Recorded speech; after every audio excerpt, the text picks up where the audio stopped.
Welcome back to Tonight on Breaking. It's now 12 weeks to the 2023 general election and Nigeria is suffering from multidimensional poverty. Last Thursday, the National Bureau of Statistics reported that 63% of the Nigerian population, that's 133 million, are suffering from a new kind of poverty that they are calling multidimensional poverty. Remember back in the day when poverty was just poverty? Now, it turns out that there are different types of poverty. There's extreme poverty, which is also called deep poverty or abject poverty. According to the UN, extreme poverty is when a high percentage of citizens in the country are living below the poverty line, which is $2.29. $2.29 is equivalent to 1,200 Naira. So we've been there, done that. Now, according to the latest report, we have taken a step into multidimensional poverty. Now, at this stage, the multidimensional poverty stage, the majority of the poor are not just suffering for the lack of money. They are suffering multiple disadvantages at the same time, like poor health, lack of clean water, lack of electricity, lack of work, and lack of education, hence making it multidimensional. According to the report, 2 out of 3 Nigerians are experiencing multidimensional poverty. So if you are keeping track, we have extreme poverty and now multidimensional poverty. I think it's time that we define the next level of poverty, which is multidimensional space poverty. This is when you're so poor that even when you get transported to a different dimension in the space-time continuum, you're still poor.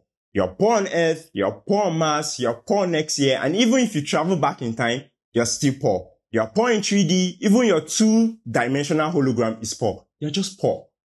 In other news, the governor of Zamfara State, Bello Matawale, is praising President Muhammadu Buhari and the security force for finally returning law and order to the state. According to Matawale, the situation in the state has significantly improved, except in places like Bukuyum, Gumi, Anka, Maru, Talata Mafara, Gusau, and Maradon.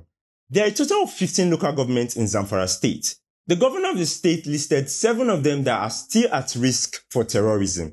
7 out of 15 is 46%. So nearly half of the state is not safe. I think we need to revisit the meaning of significant improvement. Moving on, Governor Nyesom Wike strikes again, this time with 4 other governors by his side. Governor Wike and the 4 other governors, that's Oyo State Governor Seyi Makinde, Benue State Governor Samuel Otom, Abia State Governor Okezie Ikpeazu, and Enugu State Governor Ifeanyi Ugwuanyi have formed a group that the media is calling the G5. The G5 is a play on the G20, which, as you know, is a group of 19 countries and the European Union who work together to address major issues related to the global economy. Now, in our case, the G5 is working together, but not really to solve anything other than how they can make sure this man does not get elected Nigeria's next president. Wike has recently come out to say that the G5 is going to be called the Integrity Group going further, and that they will be open for reconciliation talks with the PDP party. Okay. You didn't reconcile when you met Atiku in Abuja. You didn't reconcile when you went to London. All the committees you sent up for reconciliation did not reconcile you. And now you have a group of 4 other governors behind you, and together you control over 13 million potential votes. You even have uniforms. And it was recently reported that Wike alone has appointed over 200,000 political aides. These don't look like reconciliation moves. Moving on Wednesday this week, President Muhammadu Buhari unveiled the new currency notes before the Federal Executive Council meeting at the State House in Abuja. The new design is for the 200, 500, 1,000 bill. Take a look. Is that it? Just in case you missed it, let me show you the old and the new notes side by side.